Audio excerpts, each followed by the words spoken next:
golden sky and the sweet silver song of a lark. Walk on through the wind, walk on through the rain, though your dreams be tossed and blown. Walk on with hope in your heart, and you'll never walk alone. Good evening, everybody. Welcome to the latest episode of Kicking It Back with Matt. Tonight, frequent guest, John. Welcome back to the show. How have you been, bud? Hey, always a pleasure to be here, man. Looking forward to it. Hey, so we were just talking about it off air before we came on, so we might as well just jump into it because it's been such a fun, cool conversation for the two of us to jump into. But this TST, the soccer tournament, 7v7. Dude, it's so much fun to pay attention to. Like, we were just going through the brackets, and I'll tell you this, I know nothing about Bumpy Pitch FC, but the fact that their women made it to the finals and the men's team won the men's bracket, that's awesome. But like you were saying, let's just break it down to the idea behind the tournament. 7v7, show up with your best squad, $1 million on the line. Like, how could you not enjoy this? Well, what I love about it, too, is it's smaller pitch, smaller goals, unlimited substitution on the fly, no offsides. It's kind of barbaric, like throw the rule book out and let's go. It reminds me, and I'm sure we got a ton of people out there who listen to this that would relate to it, but it reminds me of like your Sunday pickup leagues where, I used to play here in New Jersey at Good Sports. Yep. And it was 7v7, sub as you can. So we called it hockey subs. And it was just the most fun you could have because you get to go out there, bust your ass for 5-6 minutes, do all the stuff you can, and then you get a break. Whereas, like, I think we downplay the athletic aspect of the professionals. Go out and run for 90 minutes. That's brutal. Now try to do that with tactics and everything else involved. This breaks it down to such a raw and emotional level that it's just, you can't help but love it. I think it's going to become a thing because I also read today they drew over 51,000 fans for this thing. Mm-hmm. And Yeah, Cary NC, which I don't even know where the hell that is. That's what I'm saying. Like, we have, like, you don't need to be associated to an area. I saw, what was it, 2 years ago for this, Clint Dempsey put together a team and just went, hey, come down here. We're trying out. The 6 best players and myself are going to go to this tournament. Like, just the fact that you can get recognition on that level where they're saying, hey, I'll participate. And especially, I'm sorry, but you look at some of these futsal guys that are coming out and the things that they can do with a soccer ball, it's entertainment at the highest level. Yeah, I didn't get to see much of it because I was away on vacation, but what I did get to see some of the games and then the highlights and then McAfee being a part of it with his team and bringing his whole crew down there and ESPN down there. It's just it's like a party. These guys are just having so much fun. The whole thing is just a celebration, which is why I love the concept behind it. And credit to the people who put it together, because I'm pretty sure it's some investor fund that started it, but they're doing what we need to do. This is the connection between youth soccer that everyone comes up playing, but then when you're 15, 16, if you're not that guy or that girl, it kind of ends there for you. It ends after high school. This gives players another option. maybe you don't make college, but maybe you make one of these 7v7 teams. And you get to join that, and I'm sorry, 7 divided by a million is still a pretty penny. Yeah, I'm curious. They only take 32 teams. So how do you get to be one of the 32? That's one of the things we'd have to look into because, I mean, there's got to be some type of either, I think you had mentioned it before the show, some type of buy-in or some type of play-in or something like that that qualifies you. But I mean, just to bring attention to the sport, to show the enjoyment that it brings, I think it's a great concept. But yeah, I would love to see them expand it. Um, and honestly, having played 7v7 for the better part of my adult life, I would love to see some type of league format of this. I would not be shocked because, like you, I played, I don't know, 22, 23 years at Good Sports. From the So time you I know was, it. yeah, from the time I was 23 to the time I was 46. I played at Good Mhm. Sports, and I only stopped because I got sick and tired of the 950 and the 1040 games at night. Oh man, they were. I remember I was working for a Wall Street firm at the time, so I was like waking up to drive up to North Jersey at 5 a.m. But yeah, those games, I'd get home at 12 o'clock at night, wake up at 5, drive up to work the next day, and then I'd have another league that kicked off at 9 o'clock. But See, I wouldn't you have know, even gone to bed because like at midnight, I'd come home, take a shower, and I'm all amped up, like ready to go. and that's 100% the problem with games like that because your adrenaline's rushing. Like it's going to take until 1 2 a.m. to calm down, just to get the adrenaline from a game away. Which, like, I always laugh at. There's the old Wayne Rooney quote, where he was complaining about having to eat pasta for a 12 o'clock kickoff. But I sit there and I'm like, all right, first off, for your wages, I'd eat any amount of pasta. Second off, second off, like, it's a 12:30 kickoff. Most of us are used to just waking up, having a cup of coffee, rolling out of bed, and doing the thing. So, like, I think that's another thing that I kind of love about the soccer tournament is you get guys who maybe didn't have, what it takes to make it at the top level, but they're still ballers. And especially some of these guys who grew up playing, futsal or street ball. I mean, their skills are undeniable. But okay, they can't run for 120 minutes, up and down the pitch the entire time, so they get overlooked. But you give them a tournament like this, smaller pitch, less people, and they showcase. And I like the element of it too, is that the game can't end in a tie. Yes, Somebody has that's to. also like what's that other league? I think it's called the Ballers League. But they have a thing where if the game end or the game's tied in the last 3 minutes or something, they drop it down to 3v3, and it's anything goes essentially. No offsides, no nothing.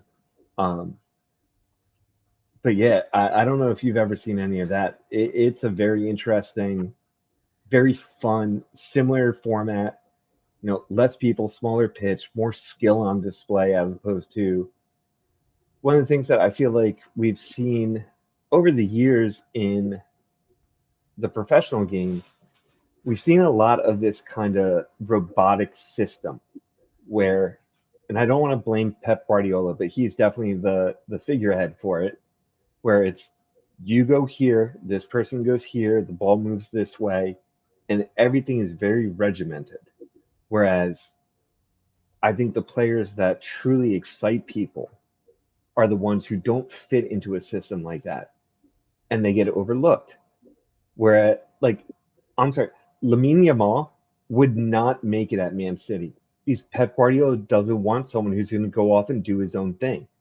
But look at him at Barcelona. He's the future. Um, what's his name at PSG? Doué, I think it is. Do it, Um, dude. I wanted to talk about him. he is he is something special. And actually, Man City, I hate to say it, Man City just got another French player, I believe, Checky, Hmm. um, just brought him in. Dude, I watched that France versus Spain game. When he came in, he was only on the pitch for 20 minutes, and there were about 20 minutes worth of highlights. He was special. His dribbling, his close control, ability to beat people. Oh, loved it. I wish he was going to any other team. Well, any other team other than United. I feel like this TST could regionalize this, do something in the Northeast, the Mid Hmm. Atlantic, the South, a couple of different things in the Central, and then out West. And, But think about it. If you had a Western Conference, which was just the Pacific Coast states, you got three states and multiple soccer hotbeds to be able to pull from. Texas could be its own thing because, well, own thing. Texas. Um, the rest of the Midwest, or you could even divide the Midwest to Southern Midwest and Northern Midwest because don't sleep on Chicago, don't sleep on Detroit. They're pumping players out. Those are factories right now. And then you come over to the East Coast, you got the Northeast, the Mid Atlantic, and then you got like this the Florida Georgia region. You could have 7 or 8 different categories playing this 7v7 style. And don't get me wrong, there are some players that were playing in this. I wouldn't mind the Red Bulls calling up. Yeah. Well, and then what they could end up doing too is saying, all right, each region winner, we're gonna bring Play you each other. someplace, and we'll have like Hmm. a tournament of champions. First and second place from each region. If you have 8 regions, that gives you 16 teams, 16 team bracket. Play it through. Winner gets, you know, if you're doing $1 million for this tournament, who knows what you could do for if you had a seasoned league. But also, like, just the idea of more soccer in the United States is so attractive. And How do you not want that? and think about it, it's two 20-minute halves. And then if it's That's tied quick. after the 40 minutes, then you go into this, what is it called? Like a super goal. The, Yep. they play for like another 20 minutes and they play 2v2. Yeah, it's like a golden goal with less people, which again, I think the concept is awesome. I think the Ballers League has a similar one where, yeah, reduce the number of people on the pitch, open up more space, make it more skill based, put your two best guys out there. Let's see what you got. Yeah, I like the idea of the smaller goal. It gives the goalie a better opportunity to protect his net, and it makes you like what you were saying with the skill. Like shooting is a skill. Placing the ball is a skill. So like Absolutely. I think if you run it kind of like how the PLL, the Professional Lacrosse League, runs, just run it from like the middle of May, through the middle of September. Just have it be a fun, good old time over the summer months. Hmm. And I Because think, what are you competing with right now? MLS, Liga MX, and the occasional international tournament. You're you're not coming up against much. And as fun and as big as those tournaments are, they're quick. So if you ran a 3-month league, you squeeze 12 games and a playoff in there, people will tune in. Like, that's not a doubt. Like you said, there were 51,000 people in attendance for this thing. The audience is there. And I think that just shows, despite the state of the U.S. national team, America is ready for soccer. We are ready to be a soccer country. We're ready to compete on the international scale. Problem is, we just need to get out of our own way. all right, so now that you brought it up, I don't even want to talk about that. I watched that game Tuesday Don't. night. Um, Yeah, I, that just happened. I'm just gonna chalk it up that it's a friendly. Like we got a lot of injuries. We're down, whatever. But like, what starts on Saturday? Club World Cup. And All the right, Gold Cup's not far behind it. right. Like, But are you going to be into this thing, even with it here on our so home soil?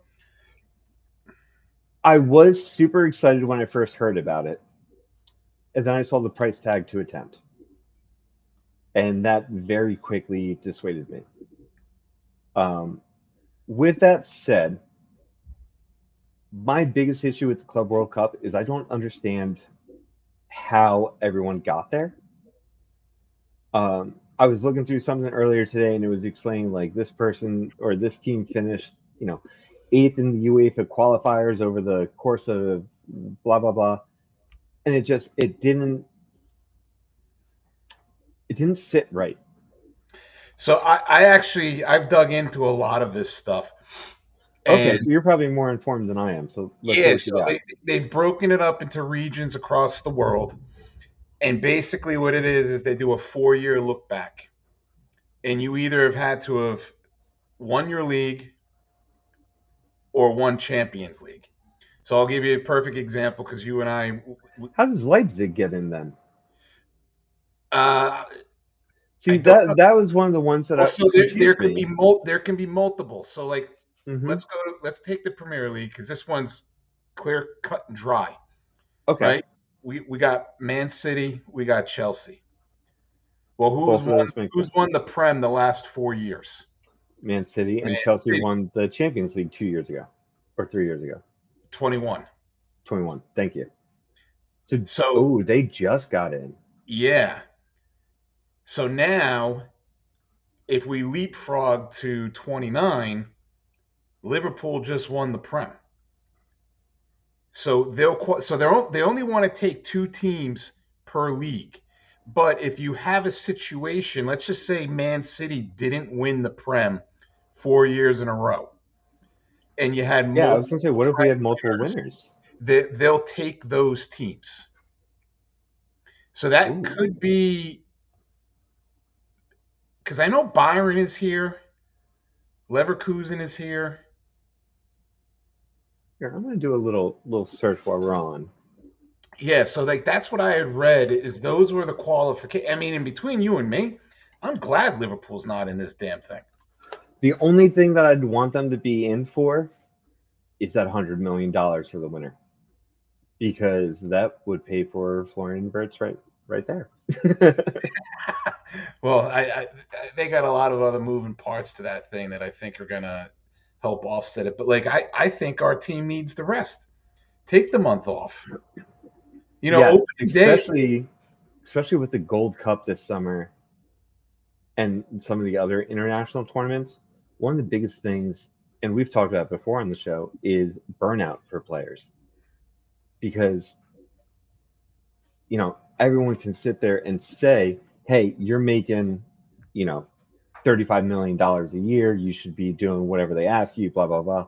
But like, I'm sorry, any human being, try to go out for a run after you've done a run and your legs are hurting. You're not gonna want to go. So like, to be able to show up like these players do and perform like these players do is respectable. It's very, I mean, it's a testament to their character. One of the players I always think of when I think of things like this is Zoboslai. He runs nonstop, does not get a ton of accolades. You don't see him on the assist sheet. You don't see him on the goal scoring sheet as often as we would like. But that man is non-stop. I'll bring another one up from a rival team. I really don't like this player, but Bruno Fernandes. Dude doesn't stop moving. He complains to the ref 90% of the time, but the other 10%, he is on his bike. And he's the only reason Manchester United is relevant. Absolutely. Without him, they're relegated. Yeah. You take his 17 goals away, they're gone. They're not in the Premier League. Like, and I'm sorry, a Premier League without Manchester United, as much as I don't like them being a Liverpool fan, a Premier League without Manchester United is not the Premier League I know. That would be mind blowing. Could you I say the imagine? same thing Could you? about Everton. Like, I can't picture a Premier League without Everton. I despise Everton, but they need to be there, just preferably like 16th, 15th, somewhere in that range. But they need to be there because without them, but then it's one of the funny things. Henry and I talk about this all the time. Like the teams that we miss that aren't in the Premier League, and then we try to fit them all into a 20-team bracket, and it's like, crap, we have to leave 10 teams we like out of this. And it's just teams that, they had a fun story one year when we were watching or whatever it may be. Or there's a nice rivalry. There was a game that kept us involved. It just, there are certain teams you just need to have. Could you imagine? So, Man U finished 16, Tottenham finished 17th. Could you imagine if those two teams got relegated at the same time? So I'm going to go on record and just say this: Tottenham had a better season than Arsenal. Yeah, because they won a But trophy. exactly. But if those two teams went down, say, Southampton stayed up because they're a Premier League yo-yo club, and Tottenham went down, that would be one thing. But if Manchester United drop, oh my God, that is so. First off, that's a club built on reputation because they're worth like $5.2 billion or something like that. And I'm sorry, but like 3.5 of that is the name Manchester United because that team is not competing on that level. Also, you look at the money they've spent and who they've spent it on lately. Coaches aren't involved in that conversation. That's all coming from the boardroom. And I'm sorry, Ruben, you could be the best coach in the world. If you don't get to pick your own players, you're not going to do well. And I think that's what we saw over the last two coaches at Manchester United. And again, it's a shame. They're supposed to be one of the big teams. They're supposed to be fighting for titles. But think about their brand if they get relegated. Think about the sponsors. If they don't right the ship, they could be Leeds, one of the biggest teams in the world at one point. You drop down and you go into obscurity for 20 years. Could you imagine a Premier League without Manchester United for 20 years? That would be exactly, because Manchester United are synonymous with the Premier League. Like the fact that they were as low as they are is, I don't want to call it heartbreaking because again, I don't like them, but it's a little upsetting. So I can't imagine it, but I can envision it because ultimately they would be so desperate, they'll just start throwing money everywhere. And instead of building a team and cohesiveness, right? They're just going to bring in dude after dude, player after player. I think we're going to see the end of that. I don't think they're going to be bringing player after player in because I don't think they're going to have the funds to do it. And I don't think the Ineos or whatever the new management group is, I don't think they're going to let them. So I think Ruben has essentially walked himself into a position where he's not going to have a say on players and he's not going to have a transfer budget because they're cutting corners everywhere. They cut the kitchen staff. Yeah. Like you have holes in your stadium and you're cutting the kitchen staff? Like how do the two equate? I'm sorry. And now they're tiptoeing around on Guyorkis. Not going to happen. If anyone gets him, it's going to be Arsenal. That's where I think he's going to end up going. I think Arsenal is going to shell out a pretty penny for him. The Kai Havertz experiment's over. They want a real out-and-out striker, and I think he's going to be special. Yeah. So getting back to this Club World Cup, are you going to go to any of the games? Yeah, actually, I'm scheduled to go to a game on Tuesday, the Dortmund game. So I'm hoping it plays out better than some of the previous friendlies I've gone to. Now that there's a little bit of money on the line, a little bit at stake. They also said, was it the team that wins gets to wear the Club World Cup badge on their jersey for the next 4 years. So like there is a little prestige behind this. I'm gonna go check it out. I hope it plays out like I'm envisioning it being, like a real tournament. I really hate to say real tournament there, but it still feels a little fugazi if you ask me. Um, but when you put that type of prize money on the line, it's hard to deny that teams aren't going to show up for it. Because think about this. Let's say Borussia Dortmund goes and wins this whole thing. An extra $100 million in their transfer budget completely changes what they are able to do from what we're predicting. So in 1 month, the transfer market could be completely blown wide open. Well, we've already started the transfer market, and I can already tell you, Man City and Real, those two clubs are all in on winning this thing just from the business they've done in these first 2 weeks. Yes. Think about it. Real gave Liverpool $12 million Frimpong for was essentially free for a season. a free agent, Yep. just so he That could play in this tournament. that's one of the things that Henry and I were bugging out about when we saw that. Frimpong is essentially free this year because they're paying $35 million over a 4-year installment, I believe. So it's roughly eight and change a Yeah. year. We just got $10 million for letting Trent go a month early. And he was never, think about it. He was never playing for us again. No, because we're not in this. He was gone.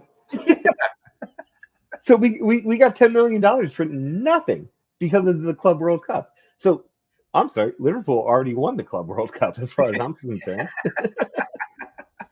But yeah, you would love it. And going back to Dortmund, I was just reading this morning. Dortmund just bought Jude Bellingham's brother, Job, yes, from Sunderland. And he's going to be wearing Job instead of Bellingham on the back of his jersey because he doesn't want to be confused with his brother. There's actually a very funny story from Carlo Ancelotti. Sunderland had won a game and Joe Bellingham had scored in like the 92nd minute, and it was an absolute worldie. And they all saw the highlights. And as Carlo walks past Jude, he goes, "Crap! I signed the wrong Bellingham." What blew my mind about it, and I don't really know how good he is, but he's got to be at least somewhat decent. He's a kid. He's a kid to keep an eye on. Because Sunderland just got promoted. Yes.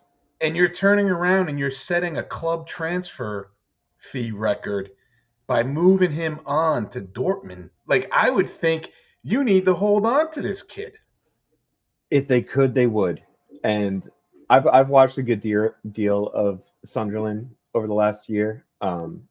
We have a friend's wife who is a big Sunderland fan. Don't ask me how. I'm pretty sure it's because of the Sunderland Till I Die documentary. But she loves them. So a bunch of us all pay attention to Sunderland, just kind of like, oh, what are they doing for Katie? And I've watched him play. He deserves every dollar of that transfer. There's something special about those two boys.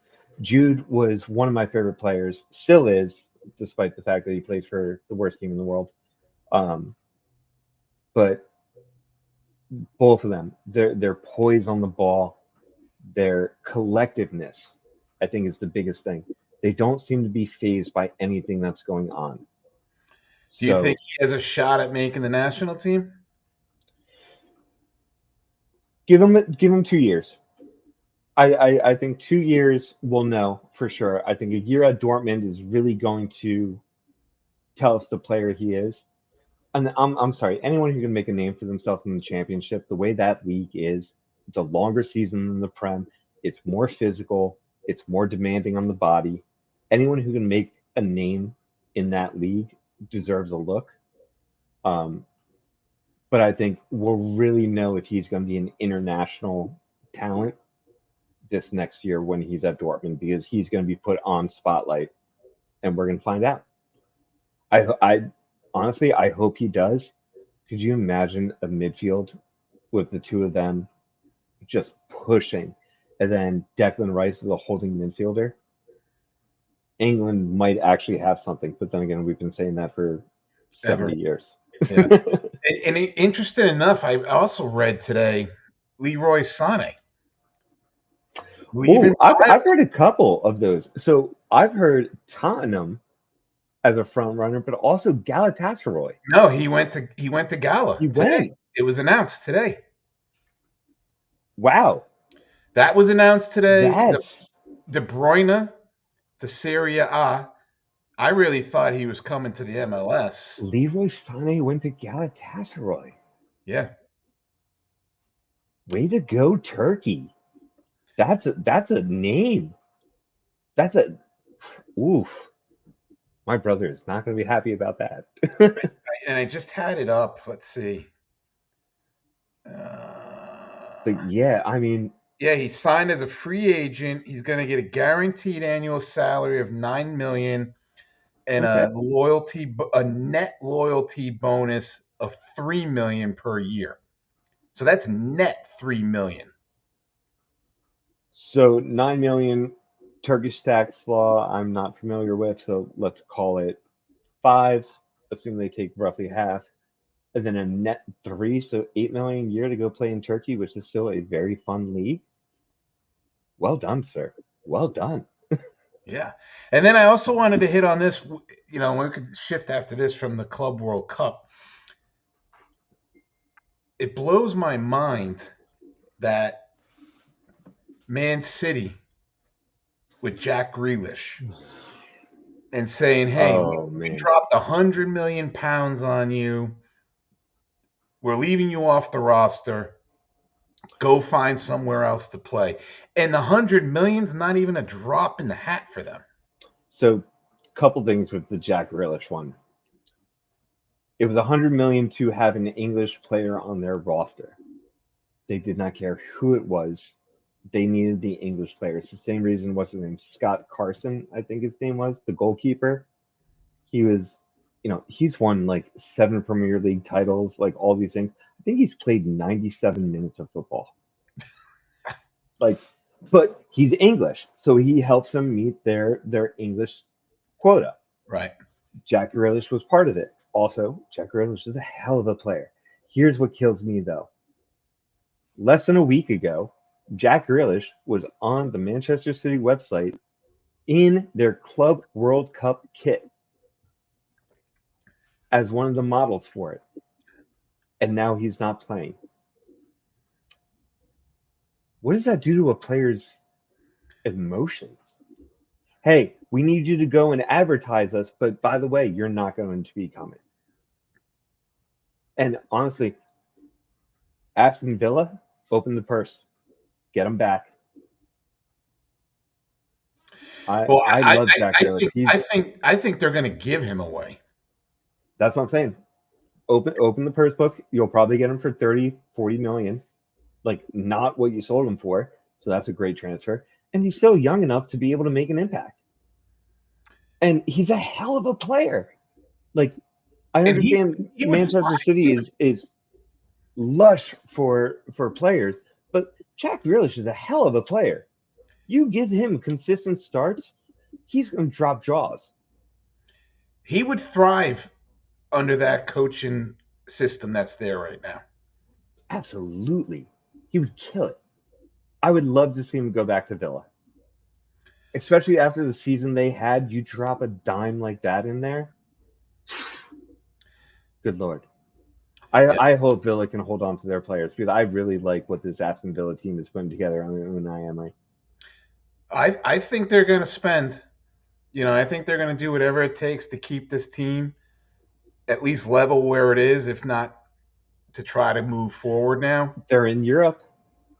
They got extra games. They got to be ready for it.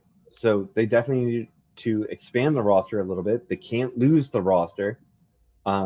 And yeah, if they can keep those players and add 2 or 3 more, He would be up he to would be Villa. he would he would be stupid to not want to go back there. I can't see if an offer came in, the only reason I could see him saying no would be City denying the price. But yeah, he's still loved. No one blamed him for leaving. It's not like the Trent issue right now. It's not like Raheem Sterling when he left Liverpool. There's still a lot of good graces he can go back to. And like I said, hell of a player. He'll elevate them a little bit. He'll perform when he's on the pitch. He just needs games. Yeah, and I think Man City is not going to sit there and do the whole back and forth with a transfer fee. No, they don't care about money. If No. you come in and you're within 10 million of what they're asking, they'll take it. I don't want to speak for the Man City board, but like, let's be honest, you guys don't care about money. You're owned by an oil state. Yeah, I mean, like throw 35 million at it. Hmm. You made 100 million. And you turned it into a great squad. Yeah, That 100 million allowed you to go hire Unai Emery. It allowed you to bring in players like Morgan, um, and all those guys. Like, you did not waste that money. So if you can go and you can get that asset back for a fraction of the cost and hold on to what you have, why wouldn't you do that? Hell yeah.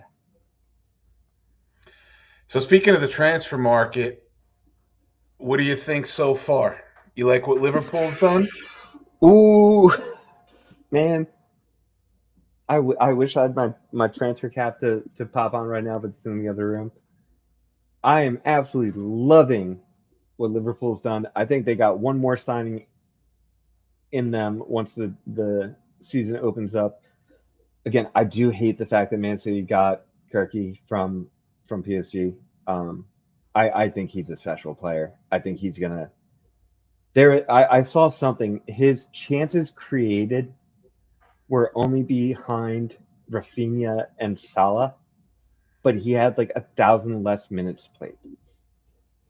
Like that guy just he I love players that get the ball and their first reaction is good goal. Good goal. Whether it's a pass, a dribble, anything. Good goal. Anything that moves the ball of the pitch. I One of the things that killed me about the US men's national team the other night against Switzerland is for every one pass forward, there are three passes sideways or backwards. It's stagnant. And I the soccer I love, the soccer I grew up on, the soccer I still want to play if my knees would hold up, is taking people on. I want to know, hey, can you get this off me? So when I find a player who does that, those are the players I watch. Like I actually saw this the other day. Someone pointed out, and I know this is not an original take, so I'm not trying to claim it as one, but Neymar. Neymar has always been claimed as, the prince who never became king because he was in the Ronaldo Messi era.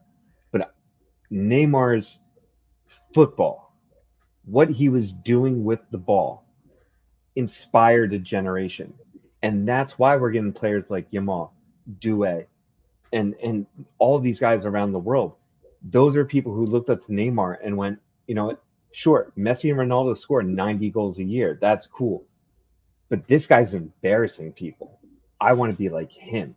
And I think we're starting to see a little bit of that resurgence. Another player that I always think of,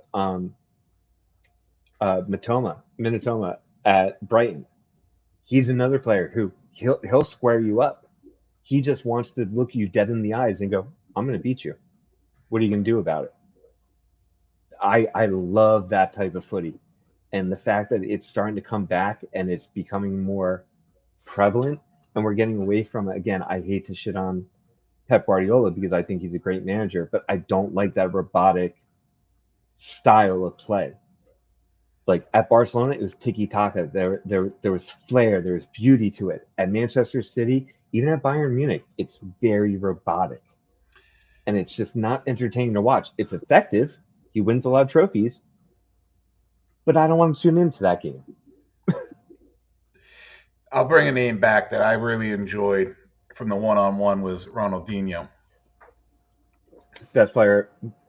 He was a street footballer in a Ballon d'Or winner's body. He was the most incredible player to watch. And yes, he partied too much, and yes, he didn't train the way that people want him to. I don't care. Because when he got the ball, oh my God. It was Magic. what is he gonna do now? He, Because he would always elastic do something different, crazy. You know what I mean? Like Elastigos weren't a thing before Ronaldinho.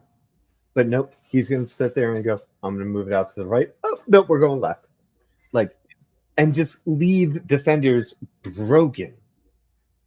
Like that, he'd flip the ball over your head, he'd grab it between his knees, he'd spin on it. He was the only other player that I can think of that had that type of control over a ball that just made you sit there and go, wow, is Zidane in my lifetime. Given there's definitely players that are a little older, Van Basten, Pele, Maradona, all those guys. But Zidane, Ronaldinho, Neymar are the players that I would tune in every single week and watch because like you said, I don't know what you're going to do next, but I know I'm going to love it. oh yeah, you're gonna draw drop. Every single time. Like I remember, what was the Nike I think had the commercial where they gave him a new pair of boots, and he's like on the halfway line and he hits the crossbar 3 times in a row. It's uncut. It's not Yeah. an AI thing. AI didn't exist back then. He did that because he's just that good. Sorry, I'm gonna lose my mind if we keep John, going on this. to this day, I watch the YouTube clips of him. I'll probably get off this thing in 15 minutes and put it right Oh, back on. absolutely. Yeah, and the way they edit it to the music, it What was fits the his style. there was I forget who did the commercial for it, but it was the Juego Benito commercials where it was like the world's best footballers going up against like robotic ninjas or like locked in a cage match. And I think it was World Cup 98 if I'm doing No, my I math think correctly. it was 2002 because I think Louis Figo, Yes, yes. Portugal was in there. Yeah, yeah, Yep. Yeah, yeah. those were the best commercials. Like we need to bring that back, especially with what these guys can do now. Oh my God. Could you imagine some of the like? First off, they missed out on an entire generation of commercials by not having Zlatan. Yeah. He's a commercial of himself. But like, could you imagine if we had like Neymar, Eden Hazard, I'll throw Salah in there, Raheem Sterling in his prime, Kevin De Bruyne. Like, could you imagine if they had made one of those style commercials with those players? What they could have pulled? Oh my! I, I'm sorry, I'm I, I'm, I'm getting sidetracked. yeah, no, dude. Like, I swear to God, I saw the commercial like 3 or 4 weeks ago when I was YouTube and Ronaldinho, and it's Figo, it's Zidane, it's Ronaldinho. Thierry Henry's in there. Yep. Yeah, yeah, and it's just that Dennis whole Bergkamp. Yep. Nike commercial leading up to that World Cup. It was awesome, Magic. awesome. Absolute magic. So listen, we don't have that much time, but I want to talk about this because to me it's fascinating.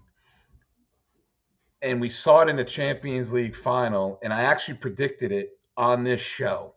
I said it was going to be a high scoring affair, and I said it was going to be a blowout. And my You buddy got Ish, that right. yeah, my buddy Ish was like, nope. He's like, I look at the history of these Champions League finals 1-0, 2-1. Everything it's tight until somebody gets a goal and then they park the bus. I'm going to ask you this. Yeah, Jose Mourinho hasn't made a Champions League final in 10 years, so that's not happening anymore. Yeah. I'm going to ask you this, and I know it's going to pain you, and it pains me to say it. But right now, at this moment, is PSG not the best club team in the world? They're not. As much as I think they deserve the Champions League, I think they were the hottest team in the world for the last 6 months. I think it very much comes down to a couple things. I think if you play that Liverpool PSG match, and yes, I'm extremely biased. If you Well, we play that both, match, yeah, if you play that match 10 times, Liverpool wins 7 of them. PSG wins the 3. They won the 3 they needed. That's all that matters with Champions League. It is the game that is in front of you. That's why Real Madrid is Real Madrid. Real Madrid has not won a ton of La Liga titles, but they have a crap load of Champions Leagues because they win the game in front of them. That said, PSG would be hard off to put as the best team in the world. Like, I can totally understand that argument. I just don't see it. I think it's Barcelona. I think Barcelona's youth. I think the fact that they have hands down the best player to touch a football in the last 5 years in Lamine Yamal. Yes, I say that knowing Messi seasons are out there, Salah seasons are out there, Holland seasons are out there. This kid is different. He's absolutely different. As a 17-year-old, he's not going to win the Ballon d'Or, but he will win multiple in his career. okay, so let me counter that. Okay. PSG thrashed Inter. Inter beat Tactics. Barcelona over 2 legs. Now, high scoring affair, right? It could have maybe gone the other way. I just think if at this moment in If time, Barcelona played PSG, Barcelona wins. I think wow, Inter's tactics allowed them to exploit Barcelona. And remember, that was a cagey oh, affair. super, yeah. Inter barely scraped into the finals. They What had to was come it? back in the last 7-6 was the something like aggregate. yeah. What was it? The second game was like 4-3 or something like that. It was crazy. Um, and Inter scored the goals late. They had to come from behind. Here's the thing with Inter's tactics. Inter plays a system where no player is defined to a position. Their center backs can become strikers. They play a they look at the map vertical as opposed to from the goal line. It is fascinating. I think honestly, if they stay with it, and I know they fired their coach, but if that style of football stays in the game, I think it will eventually redefine how we view tactics. I think it's a little too early, a little too fast, a little too raw, which is why it was exposed. But it's there. So you have that. Barcelona barely gets knocked out. Inter scrapes by. PSG comes along, absolutely destroys them. PSG deserved that final. They were, bar none, the best team in there. But I still think if Barcelona played PSG, Barcelona wins that final. And I think it comes down to a combination of midfield control that Inter never had. They ran right through him. Exactly. There was no midfield. The midfield was pinned on top of the 18. Yep. And I'm sorry, I don't care how good of a box-to-box midfielder you may be. If you're pinned between your 18 and the circle, you're not going to be able to display what you're doing. It's not going to work. So you have that aspect, but then also PSG just has some game changers, and we saw them on display for 5 goals. Like, I mean, that was if that's not the biggest Champions League beatdown, it's got to be in the top 3 for a final. I would say this, and we could go back and forth. I think PSG and Barcelona are 1 and 2 right now, just simply because of the talent level at the youth that they have on both squads is so Absolutely. crazy. Like, honestly, dude, if The Bar number of players under the under the age of 21 on both teams that are It's insane. producing week in, week out. Like, I'm sorry, 21-year-old me can't imagine toasting the best defenders in the world. Yeah, And they so have multiple people doing that. I would have, if Barca made it to the final and PSG made it to the final, I don't think you could put a price on the amount of money I would have paid for a ticket to that game. I'd max out both credit cards and empty my bank account. Yeah, because I Yeah, think we're talking thousands of dollars just to attend. 100%. I don't yeah, care if I'm in the nosebleeds. because I just think it would have been just nonstop. This is what I got. This is what you got. I'm just gonna keep attacking. If it You're was Barcelona PSG, I bet you. If it was Barcelona PSG, I bet you the final ends 6-4. yeah, because it would have just I couldn't tell you which way. Couldn't tell you which way, but I bet you it ends 6-4 because those teams don't know how to not attack, and their defenses are sometimes suspect. yeah. And when you have the best attackers in the world coming at you, suspect defense is going to let them goal. 6-4 would have been my prediction for that final. But And what I love about both teams is like, oh, you're gonna get one on me. Well, I'm I'm gonna going get to two get on two you, on you. Exactly. Yeah. right? Like it's just gonna be nonstop. Like, It was Brendan Rodgers, Liverpool. Yeah, oh yeah, we're gonna give up a goal, but we're gonna score 3. with the SAS, right? But Oh yeah, my! it's that would have been a fascinating final. It still blows my mind. I wouldn't be surprised if we get that next year because I see PSG continuing to be as good as they are. It doesn't look like they're getting poached of too many players. Though, they have the money to bring in another player or two, and Barcelona just like it's been a while since we've talked about their academy, but their academy is producing. They're pumping teenagers into this team, and that team is good. Right. So all right, so we'll end on this because this is mind blowing to me. Is how in love Barcelona is with Luis Diaz. And I Nope, not happening. read today an ultimatum that they were only going to pay 60 million for him. So I have 3 issues with Barcelona. The first is named Luis Suarez. The second is named Philip Coutinho. The third is the fact that they don't have any money. Where are they going to get this 65 million that they're supposedly going to pay?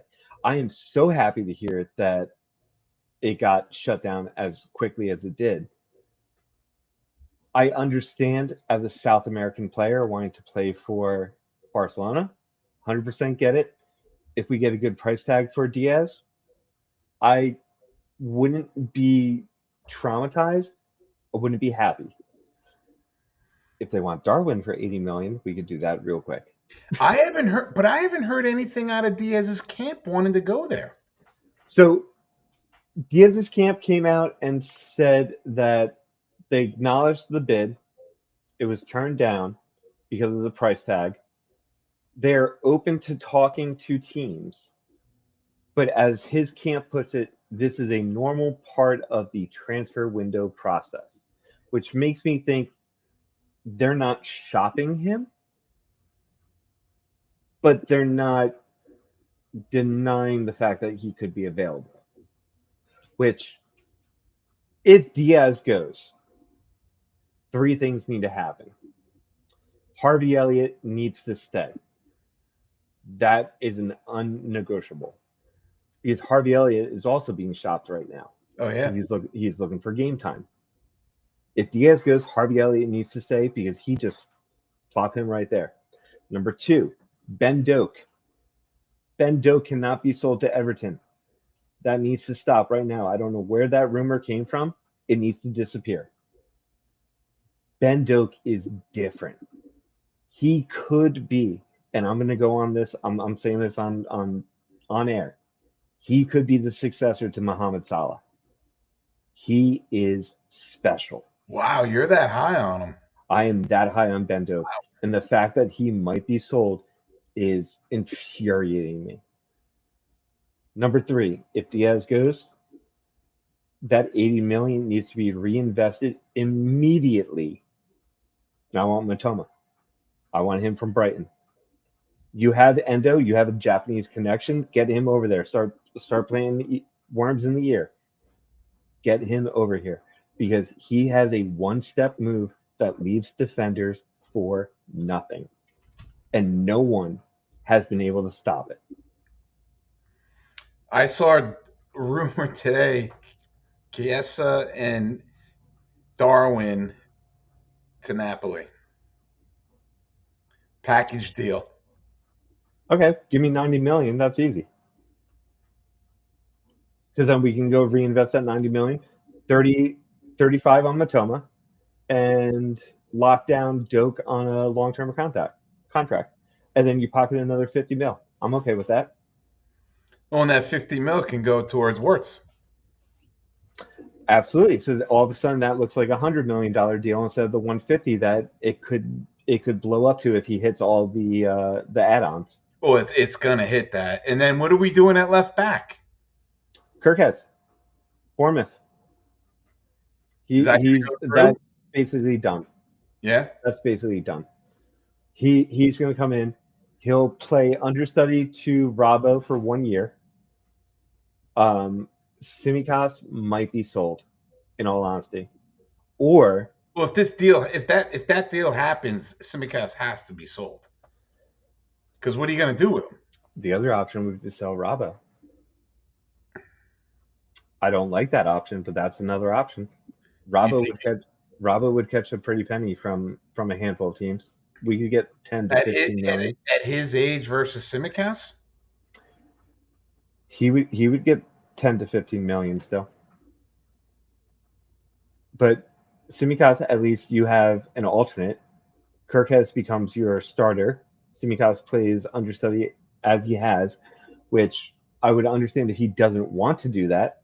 Maybe he wants to get moved on to get more playing time. And then you hold on to Robbo, and Robbo teaches Kirkhead for a year. I'm okay with both scenarios. All right. But I'm also, living in my little fantasy world where everything works out perfectly. All right, John, we're up against it. I appreciate the hour, man. I always love coming on. Thank you for having me.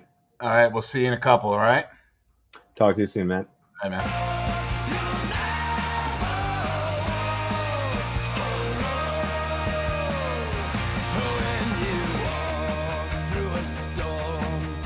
Your head up high and don't be afraid of the dark. At the end of a storm, there's a goal.